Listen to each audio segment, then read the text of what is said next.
Good evening, Spencer. I just want to thank you for taking the time out of your day. Um, so, the goal of this interview is to change the narrative of previous format forums to encourage an in depth conversation to convey who you are. So, online, we created a voluntary survey from community members with great feedback, and we'll be reading some of them shortly. But first, can you tell me who Spencer Gauthier is? Oh, wow. Well, thanks for having me, first of all. I appreciate the format. This is just great. This goes right along with how I'd like to do things. Who am I? Well, I was born in Green Bay while my parents went to St. Norbert's High School back in the early 70s. My father joined the military, and unfortunately, I had to live all over the place. One thing that happened every summer was I got to come home and stay at my grandparents', which was pretty much the lake.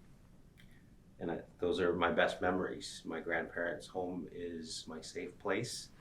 Come from a very big family, Gauthiers and Wakas. So there was always somewhere to go. There was always an aunt or an uncle scolding us, raising us, helping us. I moved back home out of college. I was going to school and I wanted to come home.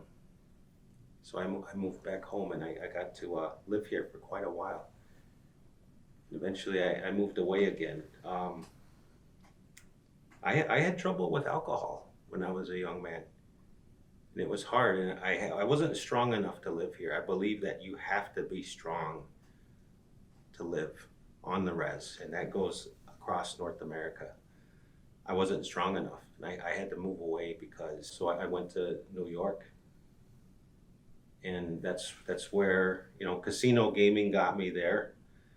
I moved up, and, those are just jobs, really. That's not who I am. The job is not who I am. I got sober out there. I got a little girl out there as well. I got two boys here and a little girl out there. But I learned something in that process, getting sober. I went to a all native rehab, and it was based on traditional methodologies and practices. It was awesome, and you'd be amazed how alike we all are across Turtle Island, because we all have the same issues. We've all gone through the same things. We face the same problems. But I learned something in that process, was that I have a responsibility as an Indigenous man. I have a responsibility to myself, my family, my loved ones, and my community. So I carry that, and I had to relearn everything that I thought in the past, because I learned the wrong things. How to go through this world. It was those Western systems, and that doesn't work. It didn't work for me. I always wondered, why is life like this? Why is it so hard? Why do I keep messing up? Why am I so angry? Why am I so hurt? And then I found out why. I gotta break that cycle. When I break my cycle, I broke my daughter's cycle. And that was powerful to me, to know that was my responsibility. And to share that with people, that we can break the cycle. We can deconstruct those awful things that have been passed down from generations. We can start asking why. We can start asking how. And we can look to the future and say, look, we look to the past as well. In order to get there, what do we want to be? How do we want to survive? How do we want to live? So I took that and I ran with that, because I realized I was starting to become happy. I was starting to feel good. I started to love life. Fishing is I love fishing. And it's not because I like to catch fish. That's good. But I'm out there in creation. I'm paying attention to the water. I'm paying attention to the cycle, paying attention to the plants, paying attention to the birds, because they fish too. And you see all of that, and you see things like climate change happening. You see things like farm runoff. And I think like there was a time when this was clean and it was pure. It was healthy, it was vibrant, it was strong. And so when I look at that, you can apply that creation. We acknowledge that relationship with creation. We do that every day. I do that every day because that's real. We got our lessons and our medicines from creation. And we can apply that to our own lives and our own community, our own families. So we can start taking away some of that sickness. We can start taking away some of that unhealthiness. We can start making things better, making it clean, making it sustainable. Thank you. Can you share some examples of your leadership experience that will benefit our community? Oh wow. I had one that comes directly to my mind. I worked with the Cayuga people in New York, and I worked with the traditional people that were opposed to a BIA recognized leadership, I guess they call it leadership. But I worked with the traditional people and they had nothing. We had a cigarette store, convenience store. We started with $8,000. And I was just a cashier. I thought, geez, I don't want a responsibility. I want to be able to go fishing and all the stuff I want to do. But they asked me to manage their business. And I didn't want to, but they said, we don't have anyone. You're the only person we have. So I said, okay, I'll do it. And it wasn't just me, I had some help, but we made a successful business model. We took it from a corrupt leadership and we made it for the people. And we had limited resources because they didn't accept government monies, state monies. All they had was that convenience store. So we started a language program. We got 20 people in the language program. We started an agriculture program. We started a daycare. We brought the ceremonies back. We gave people access to health care. We started fixing people's houses, ramps for people that were elderly. And that was just with a little bit money. And I saw right then and there what you could do with just a little bit if you did it right. And it wasn't about anyone getting rich. It wasn't about deals, or it was all for the people. We ate together, we went to ceremony together, we harvested together, we cried together, we celebrated together. And to be a participant in that was probably one of the highlights of my time off of my res. Thank you. When you hear the word community, what does that mean to you? That's a really big word.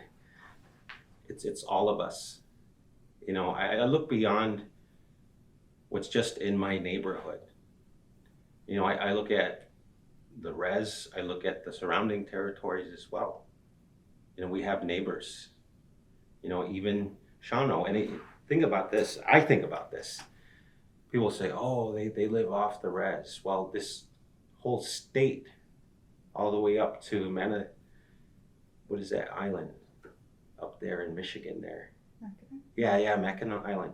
That was ours. We lived there. So community, that's a really broad stretch. To me, it's a broad word. Covers a lot of places. You know, when I go to another reservation and I will sit with the people, eat with them, go to ceremony with them, or just go to one of their events, I get accepted in there. And that's community, and we help each other. We lived as communal people. And I was just having a conversation the other day with somebody. We didn't have homeless people before the Europeans came. That was brought to us because when we lived as a community, as a communal people, we took care of each other. We helped each other. That's the kind of values we have to get back to, is looking out for each other, helping each other. So no one gets left behind. No one struggles. Thank you for your answer. The drug epidemic is hands down the biggest issue impacting our people. It has infiltrated our community and impacts us all. As a tribal legislature, how would you contribute to this battle? Oh, first of all, I would start off by being the person that I am. I am drug and alcohol free. I advocate for that. I live that. I have direct experience firsthand. I am a product of all of the systems that were in place at the time where I was. I'm here today because of that. And as a matter of fact, I still go to sweats and ceremony at Cusco Boat Race because he had a part in my process as well. And I did that so that he knows that his life's work was meaningful to me. And as far as what I would do as a legislature, I'm only one person, so I can't solve the problem or may wave a magic wand. But I do know what I would like to see happen. And I would like to see us, there's a lot of pieces to that. So we can look at behavioral health, we can look at treatment, we can look at intervention. Those resources are in place. But I saw what happened. I worked for a tribe that had incredible amount of resources. They had all the money you could imagine. They were still losing a person every 2 to 3 days. So the money didn't help. The resources didn't solve the problem. What we got asked to do was start something. And they said, anything, we don't even know, just do something to help. So we went outside of the box and we started using some of our traditional beliefs and practices, incorporating that to our own programming. We started asking other tribes what they did that was effective. And we found out doing things like collecting maple sap and boiling it as a community, that was prevention. Taking the youth out, fishing them, showing how to prepare and smoke fish was prevention. Singing our songs was prevention. And the behavioral health people said, how is that prevention? Well, they're not always going to get it, but we're going to get it. Because what we were doing is we were establishing that identity, we were making that connection. And I tell you what, when you do those things, you feel good. You're making that connection. Security doing a door check. So when I look at what we're doing with the drug problem here, it's pretty deep, because in my perspective, we can look at some of the things that have affected us as Indigenous people. And the first wave was smallpox. Then it was alcohol. Then it was boarding schools. Now it's this. So that's the way I look at it. This is something that is hurting us. Now, what did we do in the past when something was harming our people? We took action, we took responsibility, we came together as a people to help each other. And I really think we need to look at that as the answer is each other, as a community. From infant to elderly, we all have a part in that solution. Thank you. Can we talk about the role that healthy habits and unhealthy habits plays within this community? Yeah, I see it. I participate in the healthy parts, and I see the unhealthy parts as well. I was told when I became a candidate for the legislature, somebody told me to go to every community event. Well, I can't do that. That would be insincere to me. But I do go to some events where that strikes me. Like, I want to be there for that. I want to see that. I want to talk to them about that, because there are people that are doing some really great things. Like when I see them preparing wild rice, or a lady that makes medicine, I want to talk to them, because to me there's this little piece of energy that's really good, and just being around that, I feel good participating in it and seeing it. And I like bringing stuff home too that's good for you. And when I look at the unhealthy parts,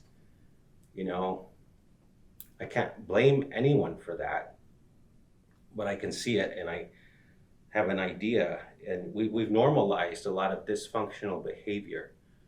I see it in the workplace, other people's workplaces. That comes from, we talk about generational trauma. We've talked about this to ad nauseum, trauma informed. Well, what are we doing about that? How are we addressing that? That lateral violence, because when my mind got clear and I started thinking and I started feeling and I started recognizing this is why I was the way that I was, I wanted to pick that apart. And I didn't want that anymore. And I think that's some of the awareness, that's some of the, probably in addition to what we do on a daily basis. We have processes for, let's say somebody misses work all the time. Well, there's a process how to address that. Well, how are we addressing lateral violence? How are we addressing it in the workplace? How are we addressing it in our schools? Because those are supposed to be safe places. Your place of employment should be empowering. It should be safe. So let's take a look at it, and let's start putting systems in place to where not only can we recognize it, but we can start changing that cycle as well for everyone. Thank you. Quick follow-up to that, although I think you already answered it. What do you yourself do to stay healthy? Oh, wow. The first thing I do is I ask for help in the morning. I do like to go to sweats. I like to go to ceremonies. I like to go to cultural events. I like being around family. I just love it when my family gets together. I've been gone so long that when we all get together, I'm like, oh man, grandma's house. And I get this good feeling. I like running into my old friends. I like going to, I like to go to events where there's a lot of people that are doing something and they're happy or they're excited. Because we used to do that in our history. We used to get together, we used to gather. Anytime the people are gathering, there's something good going on. Yeah. Thank you. Mm-hmm. From your perspective, is our current government set up for our elected officials to be effective in their duties?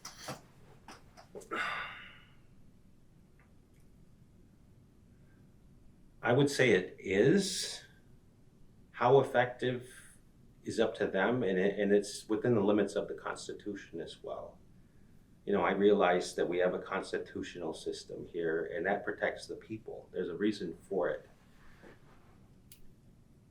You can see the effectiveness by what we've seen happen here. With me being gone so long, I come back and I see infrastructure. I see buildings. I see roads that weren't roads before. They were just trails. I see a lot of positive things that have happened here, and you can attribute that to that government process. Can it be better? Always, always be better. I think the tools are in place for that, and I do believe current and future leadership is only going to keep improving on it. If elected, would you be willing to make the changes necessary? Absolutely, absolutely. Thank you. What is your response to the community members who lost faith in the government body? I was one of them. I've been one of them for a long time. In my life, I've seen a lot of corruption. I've seen what money does to people. I've seen what power does to people. And I don't like it myself. It's just fire and water to me. I'm just like, oh God, I can't do that. I myself, I can't do that. I think we need to change the direction of that. If the people want to see that change of direction, then let's do it. Let's get the backing of the people. Because there's one thing that any politician is going to need, any elected official is going to need, is the people behind them. Because this is carrying their voice. How do you gain the trust back from our leaders? Through our actions, through transparency, being honest and upfront, and don't sugarcoat it. And if you screw up, take ownership of that, but make amends for it as well. Thank you. In your own words, what is a perfect candidate for the legislature? Oh, I don't even think there could be such a thing, but I think if a person is honest with themselves, honest with the people, that's about as perfect as you can be. Thank you for taking the time out of your day. Is there anything you wanted to add or anything that you wanted to elaborate on from the questions I asked? No, I'm pretty impressed with this whole format. I'm impressed with the questions. I felt emotional talking about those things, and I had to pause a few times. Boy, that tells me those are the right questions, and I'm feeling it. Thank you. Thank you, Mr. Gauthier. Thank you.